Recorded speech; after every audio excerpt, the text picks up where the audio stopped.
Приветствую вас на лекции о бренде Александр Маккуин. Сегодня вы узнаете о том, как простой парень из Ист-Энда Лондона стал гением, визионером, оказавшим огромное влияние на индустрию моды. Мы разберем с вами показы, которые стали знаковыми и оказали огромное влияние на моду.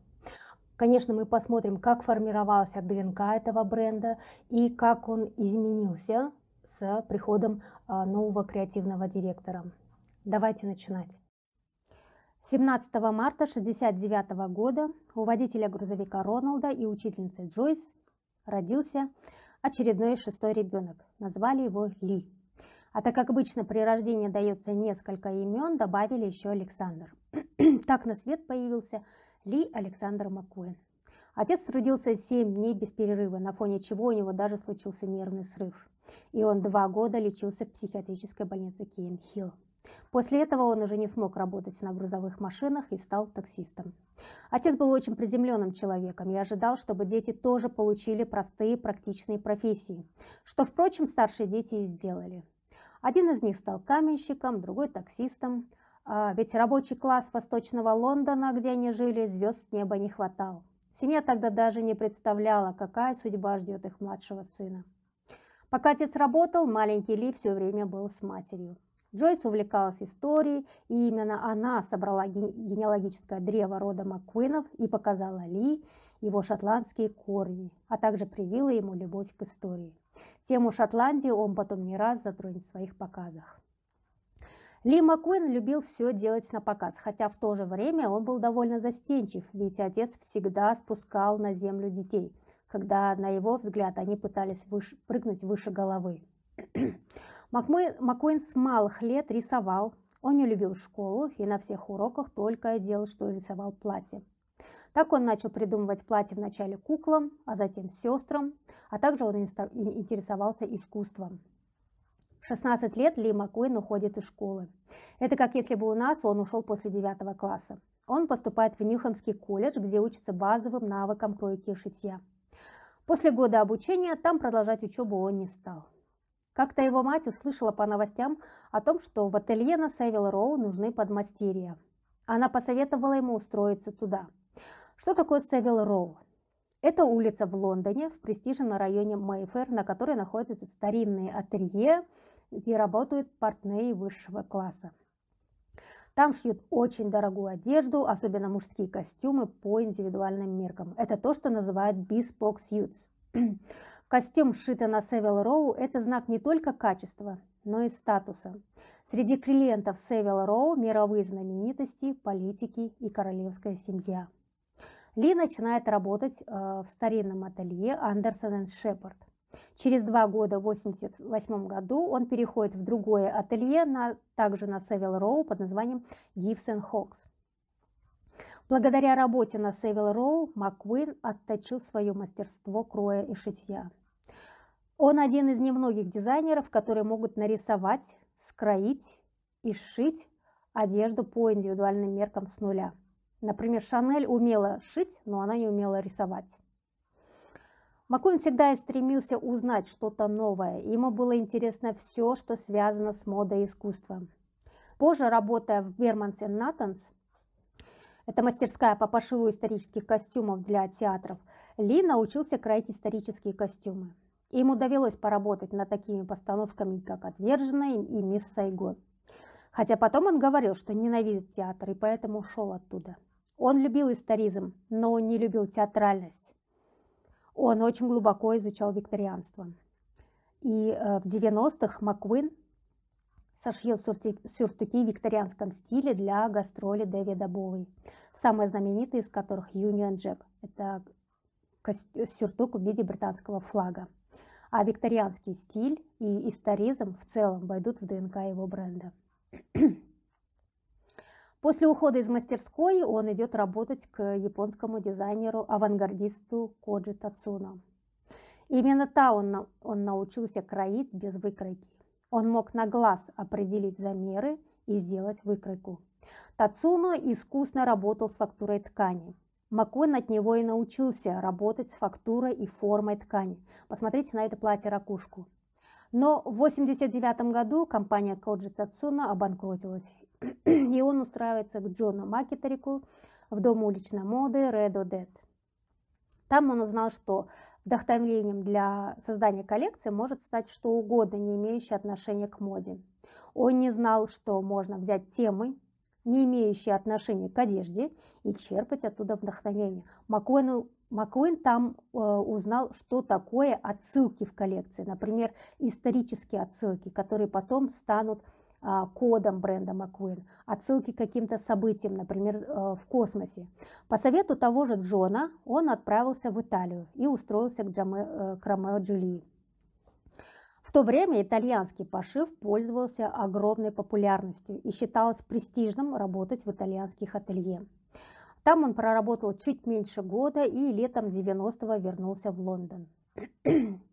Маккуин решил устроиться преподавателем в институт Central St. Martins, но вакансии не оказалось, однако Бобби Хилсон, декан факультета магистратуры, предложила поступить к ним на магистратуру. Оплатить обучение согласилась тетя Маккуина. Из 90 по 92 год он учится на магистратуре на степень магистра искусств по дизайну одежды. В 1992 году дипломной работой Маккуина была коллекция под названием «Джек-потрошитель преследует своих жертв». Вдохновением было то, что по рассказам его матери один из дальних родственников владел гостиницей, возле которой убили одной из жертв Джека-потрошителя. В этой коллекции раскрылось знаменитое бунтарское видение дизайнера. Здесь он использует отсылки к истории, викторианские силуэты. Коллекция получилась дерзкая и жестокая, но первого места он не получил. Однако именно там его работу заметила Изабелла Блоу, стилист журнала Vogue, которая впоследствии стала его близким другом и амбассадором его бренда.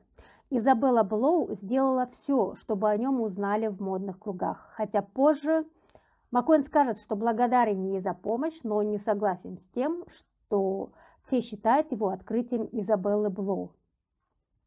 «Я сам себя открыл», – говорил Александр Маккуин. А когда в 1992 году он запустит свой бренд, она посоветует ему использовать в названии только второе имя – Александр, так как оно звучало аристократичнее. Да и к тому же на тот момент Маккуин получал пособие по безработице, и эти деньги он пускал на пошив коллекций. А если бы узнали, что у него есть зарегистрированный на его имя бизнес, то ему перестали бы платить. Он даже первые годы не показывал лица на интервью, просто стоял спиной к камере, чтобы не выдавать себя. Их дружба отдала трещину, когда он стал креативным директором Живанши. Тогда он пригласил к себе в команду всех тех, с кем работал, а Блоу останется неудел. У нее тогда не было работы, и должность в Живанши была бы очень кстати, но Маккуин не захотел брать ее в команду. Отношения в последние годы станут натянутыми. Изабелла Блоу страдает от депрессии, у нее обнаруживают рак яичников в последней стадии. На химиотерапию она не хочет. В итоге в 2007 году Изабелла Блоу покончила с собой, выпив яд. Маккуин тяжело переносит ее смерть и посвящает ей коллекцию «Голубая дама». Это весна-лето 2008. Шляпы для коллекции создает Филипп Трейси, которому Изабелла Блоу также помогала продвигаться. Его первым профессиональным показом была коллекция «Нигилизм». Весна-лето 1994 года. Мы сейчас будем с вами рассматривать знаковые коллекции, которые оказали огромное влияние на индустрию моды. Так вот, именно в коллекции «Нигилизм» весна-лето 1994 года он показывает на подиуме брюки-бамстеры. Это брюки с заниженной талией. Мода на низкую посадку начнется именно с этой коллекции. И эта мода продержится вплоть до первого десятилетия 2000-х годов. Его следующая коллекция «Изнасилованная Шотландия. Осень-зима 95». Это одна из самых скандальных, которая сделала его известным. Об этом показе и о нем будут писать все медиа. Это коллекция о восстании якобитов и депортации шотландских горцев в 17-19 веках. Модели были одеты в тартан, но вещи на них были разорваны, а из-под одежды выглядывали бинты. Его будут обвинять в мизогинии и жестокости. Хотя суть коллекции была в том, чтобы показать, что когда-то Англия напала на Шотландию и насильно присоединила ее к своей территории. Модели в разорванных платьях олицетворяли Шотландию. Он также хотел показать физическую хрупкость женщины, но силу ее духа. Если заметили на видео, там идут модели в разорванных платьях, замученные, а после них идут После нее идет другая модель, она уверенная, сильная, она идет уверенной походкой. Такое чередование идет на протяжении всего показа. Здесь я привела некоторые нарезки, чтобы вы посмотрели. Вообще тема насилия не раз затрагивается в его коллекциях, и это неспроста, я чуть позже вернусь к этому. Следующий показ «Данте. Осень-зима 96». Показ был вдохновлен произведением итальянского писателя XIV века Данте Алигьери «Божественная комедия», а также работами фотографа Дона Маккалена, сделанными во время Вьетнамской войны. Шоу проходило в церкви. На некоторых моделях были принты с фотографиями с войны. А на других моделях были маски с распятием, как на автопортретах фотографа Джоэла Питера Уиткинса. Шляпы для коллекции сделал Филипп Трейси. Шоу было посвящено Изабелле Блоу. Идея была в том, что Маккуин считал, что чаще всего религия становится причиной всех войн в мире. Это шоу стало важным этапом в карьере британского дизайнера, поскольку открыло ему двери к международной аудитории. В том же году Маккуин получил награду «Британский дизайнер года». Как вы помните, тему божественной комедии Данте не так давно использовал Дэниел Росбери для бренда Schiaparelli, но его месседж был другой. После скандального показа «Изнасилованная Шотландия» и «Данте» имя Маккуина гремит на весь модный мир. В 1996 году Бернар Арно предлагает Маккуину должность креативного директора в доме Живанши. Почему Бернар Арно принял решение пригласить молодого англичанина в старинный французский дом? Ведь на тот момент Александру Маккуину 27 лет. Дело в том, что когда в Гуччи пригласили молодого американца Тома Форда, он вдохнул в этот дом новую жизнь, он дал новый этап роста для этого дома. И тогда Бернар Арно понял, что в старые дома нужно приглашать молодых прогрессивных дизайнеров. А в его конгломерате дом Живанши стагнировал на тот момент. И дело в том, что креативный директор и он же основатель этого дома, уже пожилой Юбер де Живанши, застрял в слишком классичных, слишком женственных нарядах. Хотелось чего-то нового, чего-то свежего. Конечно, Бернар Арно не мог взять и выгнать его, он ждал, когда закончится контракт. И когда в 1995 году Юбер де Живанши объявил о своем уходе, на его место он пригласил молодого экстравагантного Джона Гальяна. И когда через год Гальяна реанимировал дом Живанши, улучшил его показатели, он перевел Гальяна в дом Диор вместо пожилого Жан-Франко Ферре. А на место Гальяна в дом Живанши он приглашает уже Александра Маккуина. Потом часто будут сравнивать Гальяна и Маккуина. Оба англичане, оба закончили Сент-Мартинс, оба используют историзм. Но у Гальяна женщины кокетливые, у него много театральности. Женщина Маккуина, хоть и очень женственная, но она сильная духом. У него нет театральности, у него нет кокетливости, у него есть драма, есть бунт, есть ярость, есть темные стороны души, вывернутые на показ.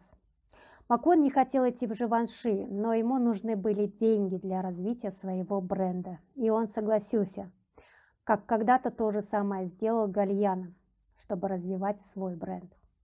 Позже он скажет, что портновское дело заземляло, а кутюрный опыт в Живанши дал ему легкости и доформировал его как кутюрье. Когда он пришел в Живанши, на носу уже была неделя моды. У него было только 27 недель на создание коллекции и месяц на отшивание. Его первая коллекция в Живанши называлась «В поисках золотого руно». Хотя пресса потом раскритиковала коллекцию, и Маккуин тоже скажет, что коллекция полное говно, хотя на самом деле коллекция очень красивая. И если посмотреть, то там просто идеально сшитые жакеты. И здесь мы видим отсылки к природе, к птицам, которых он тоже любил. Перья и птиц он тоже будет часто использовать в своих показах. Маккуину не нравился пафос этого старинного дома и эстетика самого бренда, но платили очень хорошо, и он на эти деньги мог развивать свой бренд. Маккуин жил на 2 города, выпуская по 14 коллекций в год для Живанши и 14 коллекций для своего бренда. Если бы он просто выпускал коллекции, где модели просто ходили бы по подиуму, конечно, было бы легче, но он создавал целое шоу с идеей, с посланием, а это очень непросто. Нагрузка была бешеная, плюс его сковывали узкие рамки дозволенного LVMH. Маккуину каждый раз приходилось отстаивать какие-то идеи финансирования для Живанши. Дело в том, что в конгломерате LVMH Dior был всегда в приоритете. Диору отдавалось больше внимания, Диору отдавалось больше финансов, а соответственно креативному директору Dior отдавалось больше свободы. Это объясняет, почему Маккуин тайно вел переговоры с Керинг по продаже своего бренда. А Керинг, я напомню, это прямой конкурент LVMH. Кстати, по поводу правильного произношения LVMH. Можно произносить на английский манер, как я сейчас произношу, а можно произносить на французский манер LVMH. То есть обе версии официально верны. Итак, в 2000 году прямой конкурент LVMH Kering выкупил 51% акций бренда Alexander McQueen. И, кстати, небольшая пометка. На тот момент Kering назывался Gucci Group. Они вот только с 2013 года переименовались в Kering. А после того, как Kering выкупил акции бренда Alexander McQueen, у Ли Маккуина получается конфликт интересов. Естественно, в LVMH об этом узнают и расторгают договор с Маккуином. Александр Маккуин возвращается в Лондон в свой бренд. Давайте поговорим о некоторых коллекциях, которые Маккуин создавал для своего бренда, работая еще в Живанши. Первая – это коллекция Жанна Дарк «Осень-зима». На создание коллекции его вдохновил памятник Жанне Дарк, которую когда-то в 15 веке сожгли англичане. Он каждый день видел этот памятник по дороге на работу в Живанши. Таким образом, в коллекции мы снова видим отсылки к истории.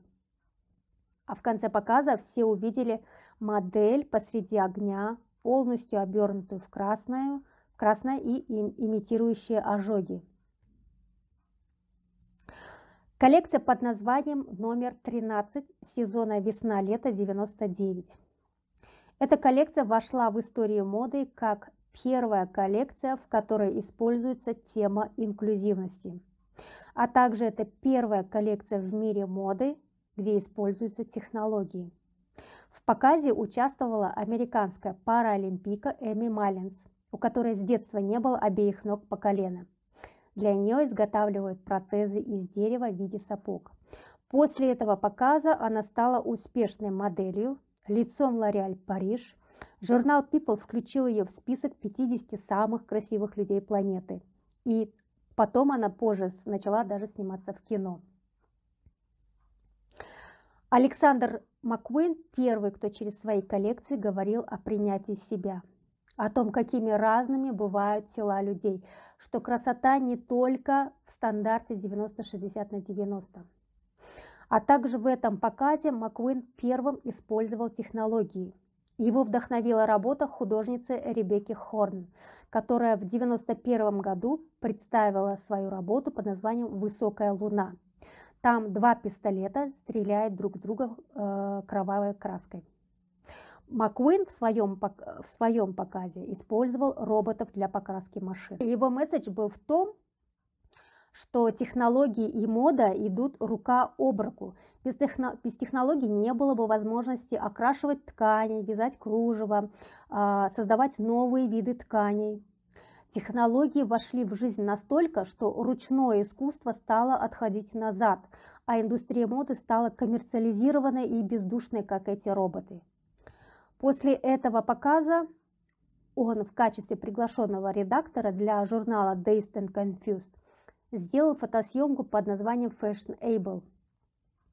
Там участвовали 8 моделей с разными особенностями. Идея съемки о принятии себя и своего тела и многообразии красоты. Напомню, это был сентябрь 1998 года. Это время, когда еще об инклюзивности никто еще даже не думал. Тема инклюзивности на подиуме появится лет на 10-15 позже. Представляете, насколько он опередил свое время. Нечто похожее сделал Коперни на последних показах. Это весна-лето 23 и осень-зима 23. Вот показ осень-зима 23 прям очень похоже. Тему технологий и роботизации Маккуин затронет также в своих показах для Живанши осень-зима 99. А теперь сравните с показом Дэниела Росбери для Скиапарелли. Он тоже затронул эту тему. Если первые коллекции были совершенно неносибельными у Маккуина, например, он поначалу делал платье из полиэтилена, то теперь он демонстрирует идеальный крой. Дело в том, что когда молодые бренды только начинают работать, им важно заявить о себе, им важно, чтобы о них говорили, им важно, чтобы их запомнили. Поэтому они в первую очередь делают упор на то, чтобы произвести впечатление, передать какую-то идею, а не на качество кроя или даже носибельность вещей. Часто бывает так, что вещи просто-напросто неносибельные, но художественная идея так настолько шокирует или удивляет людей, что об этом показе начинают говорить. Показ ВОЗ 2000 года. Это первый показ Маккуина после ухода из Живанши в 2000-м. Показ был назван в честь норвежского города, известного своей природой. Это был маленький городок. Это была его рефлексия на тему человеческой природы и природы в целом. Маккуин тогда сделал липосакцию и очень сильно пожалел об этом. Он говорил, что потерял связь с самим собой прежним. Показ отражает его ментальное состояние, ведь сама инсталляция и модели с перевязанными головами, их мимика, их жесты изображают психиатрическую больницу.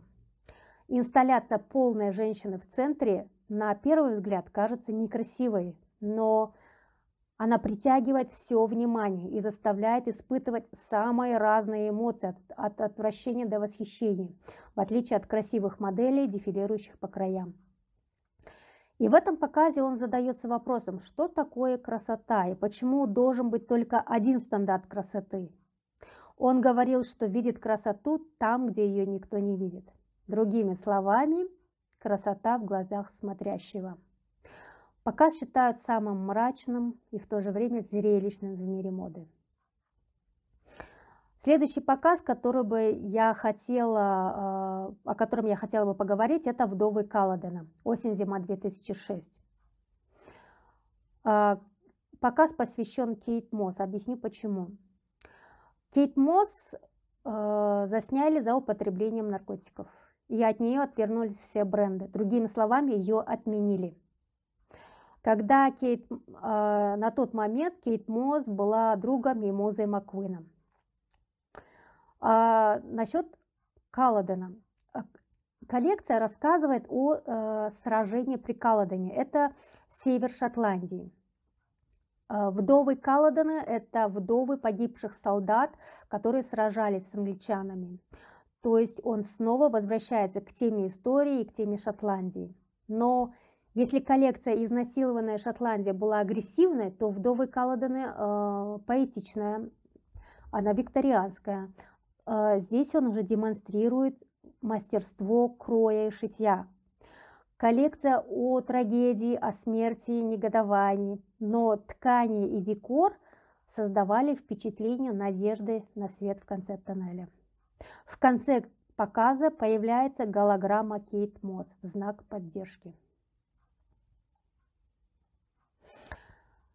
И Атлантида Платона.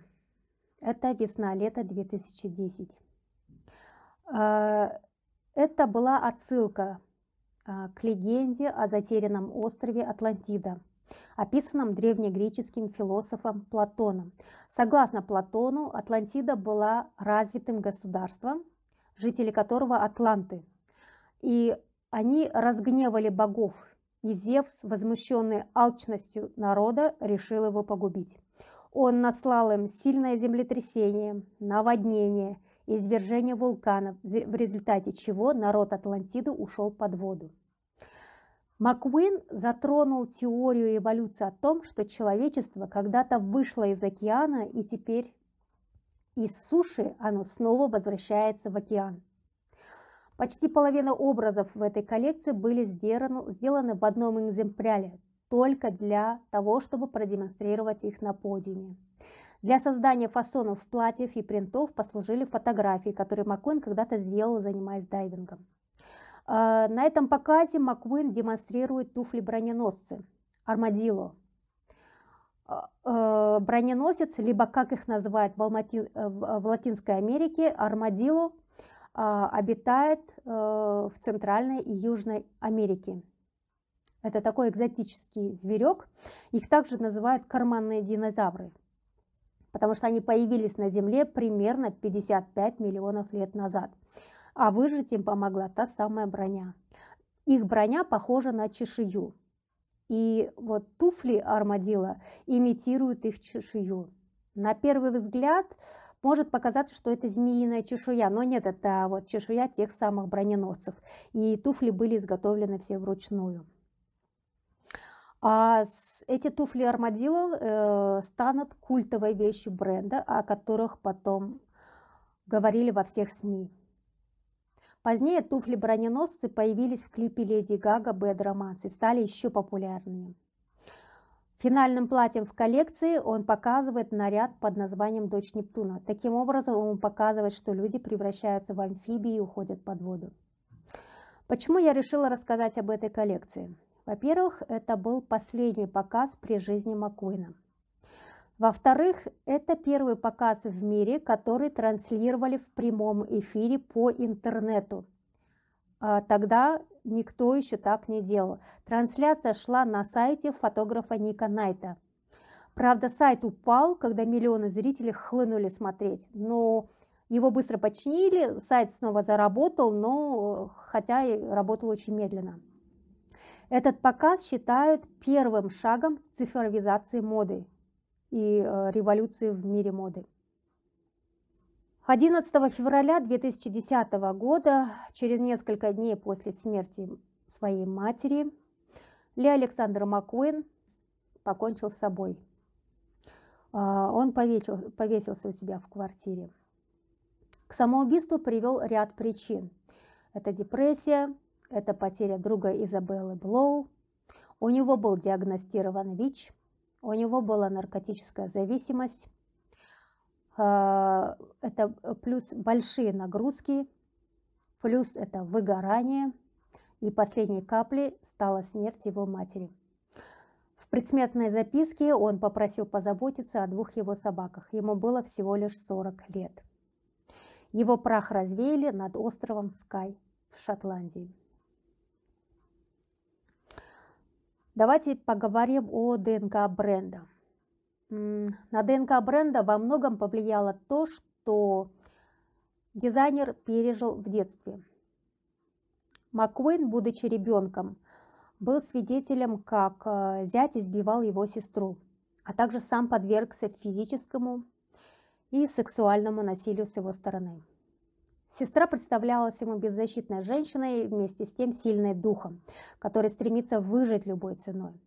Именно Джанет послужила первым прототипом для его творчества. В ее лице он стремился защитить всех женщин, помочь им. Созданная им одежда призвана была служить своего рода защитной броней, способной уберечь от опасности. Образ женщины Маккуин, как говорил сам Маккуин, для меня важно, чтобы женщина чувствовала себя независимой. Не хочу, чтобы она выглядела наивной и хрупкой. Хочу сделать ее такой, чтобы мужикам понадобились по-настоящему большие яйца, чтобы подойти и заговорить, чтобы она не выглядела так, как будто ее можно использовать. Я однажды видел, как женщину до полусмерти избил ее муж. Я знаю, что такое мизогиния. Я хочу, чтобы люди боялись женщин, которых я одеваю, говорил Александр Маккуин. А также его шотландские корни, увлечение историей, орнитологии повлияли на ДНК бренда.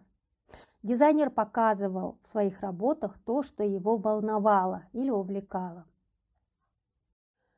Если подытожить, то составляющие ДНК бренда, заложенные тогда самим Александром Маккуином, это насилие, это драма, это смерть, это сила духа, бунтарство, это агрессивная женственность, историзм, элементы природы в виде птиц, перьев, также природных материалов. Цвета бренда – это черный, серый, красный и белый. Это основные цвета бренда. Характерный крой и принт – это сложный крой, это воланы, это экстравагантность, это подчеркнутая талия с помощью корсетов или ремней, а также шотландская клетка тартан. Это то, что было характерно на момент, когда сам Александр Маккуин являлся креативным директором. Также характерный стиль – это историзм, викторианство. Материалы, основные материалы бренда – это кожа и кружево. Характерные элементы бренда – это перья, птицы, цветы, тема цветов. Перья, птицы – это вот опять-таки то, что использовал Маккуин, будучи креативным директором. Каким стал бренд сегодня? Ну, во-первых, после ухода из жизни Александра Маккуина на его место креативным директором приходит Сара Бёртон. Сара Бёртон училась также в колледже Сент-Мартинс, и на 3-м курсе по предложению своего куратора Саймона Англеса, друга Маккуина, прошла собеседование на годовую стажировку у Маккуина. После окончания колледжа в 1997 году она начала работать личным помощником. В 2000 году ее назначили главным дизайнером женской линии. Ну и после смерти Маккуина в мае 2010-го она стала креативным директором дома. Сара Бёртон немало сделала для этого бренда. В 2011 году она получила звание дизайнера года на British Fashion Awards. И за заслуги перед британской индустрией моды Бёртон в 2012 году стала кавалером ордена Британской империи. То есть мы здесь видим, насколько легче она проходит свой путь.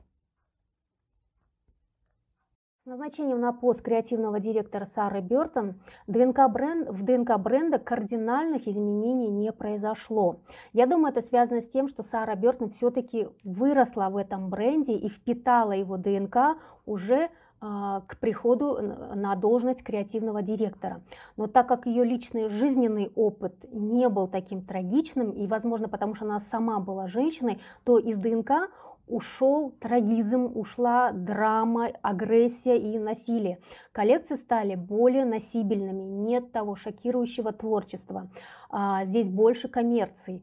Образ женщины Маккуин здесь у нее уже более мягкий, он более женственный. То есть здесь мягкая женственность.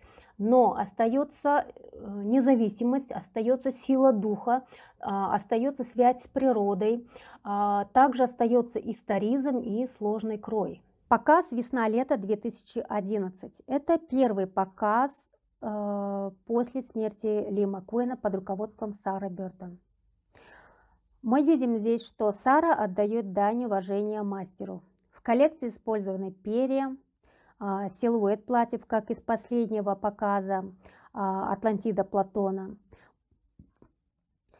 Здесь также мы видим использование таких материалов, как кружево, кожа. Мы видим, что здесь использован историзм, есть отсылки к историзму, викторианству, черный цвет. Все эти детали ДНК, заложенные Ли Маккуином, Сара показала в своей первой коллекции. Но также Сара показала свое видение бренда. Светлые тона, мягкая женственность, такая вот безоблачность, отсутствие агрессии и трагизма. Вот смотрите, мы здесь видим историзм, но в светлых тонах. Мы также видим женственность, но здесь женственность не агрессивная, здесь женственность мягкая. Даже если посмотреть на прически модели, на выражение лица модели, на вот эти летящие ткани, то есть это все говорит о мягкой женственности. Основные цвета бренда остались те же. Мы видим и красный, и черный, и белый, и серый. То есть эти цвета остались, и мы видим через все коллекции. Кожа, кружево, сложный крой, воланы, цветочная тема. Это все осталось. Но ушла шотландская клетка. Мы больше не видим тартан. Тартан я видела только в одном показе. Это мужская коллекция, по-моему, 2018 года. И все, больше тартана мы нигде не видим. Например, вот в коллекции осень-зима 2023 наиболее заметным мотивом является орхидея, которая означает любовь. Мы здесь также видим четкий крой, мы здесь также видим отсылки к историзму. Здесь у нее акцент на широкие плечи, подчеркнутая талия и также используется кожа. Вывод такой: ДНК бренда не изменился радикально. Агрессивная женственность стала мягкой, но нет трагичности, нет агрессии, есть спокойствие, благополучие, но осталась сила духа, независимость, обращение к природе. Коллекции стали более носибельными, а значит более коммерческими. Нет тех провокационных грандиозных шоу. Сара признает, что такие шоу мог делать только мастер Ли Маккуин. Вот сравните показ осень-зима 2009-2010, который делал сам Александр Маккуин, и осень-зима 2023, который делала Сара Бёртон. Совершенно разные, абсолютно разные коллекции. С 3 октября 2023 года в бренд Александр Маккуин пришел новый креативный директор. Шон Магир родился в Дублине. Он тоже закончил Central St. Martins в 2014 году. У него также степень магистра искусств в области моды. Он работал ассистентом в Burberry и в мужском Воге японском. С 2014 по 2018 год он работал в Uniqlo в Токио и Париже, занимался мужскими коллекциями. Также он работал в Dries Van Noten, создавал женские коллекции. Последнее место работы – это J.W. Anderson, где он проработал с 2020 по 2023 год. Там он был главным дизайнером женских коллекций. Как изменился бренд с его приходом, я пока не могу сказать, так как на момент записи этого видео его женская коллекция только планируется выйти. Давайте отметим самые значимые вещи, созданные в бренде Маккуин. Во-первых, это брюки-бамстеры. Это культовая вещь, повлиявшая на моду. Низкая посадка вошла в моду с этого показа, как я уже ранее говорила. и эта низкая посадка задержалась вплоть до 2010-х годов.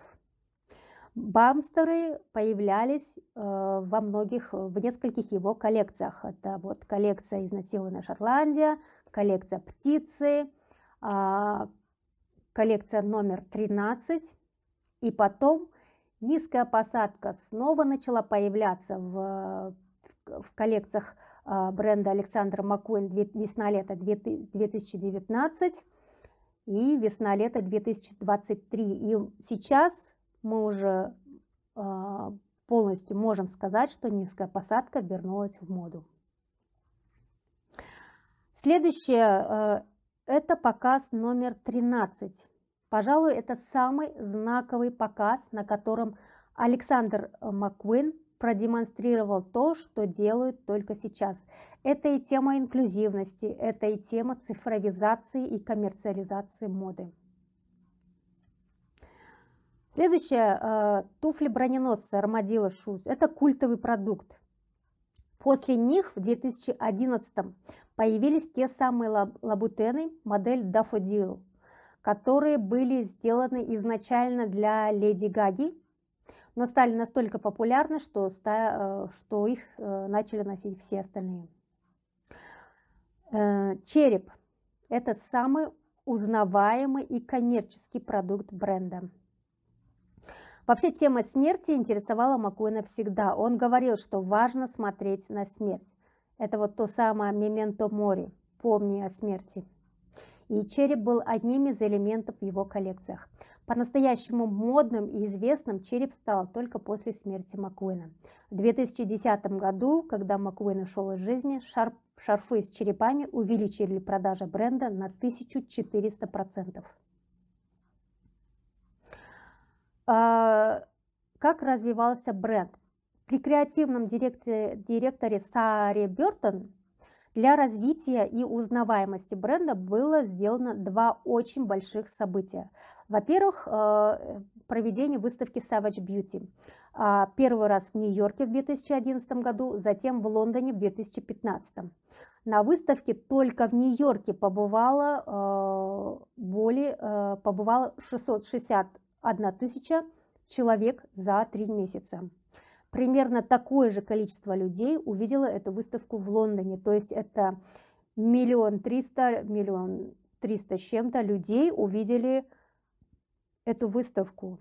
И именно после этой выставки бренд Маккуин стал широко известен миру. И второе – это изготовление свадебного платья для Кейт Миддлтон. Конечно, это обсуждал весь мир. И тогда все узнали, что платье для королевы шил бренд Александр Маккуин. К сожалению, Ли Александра Маккуина не всегда понимали, не всегда принимали.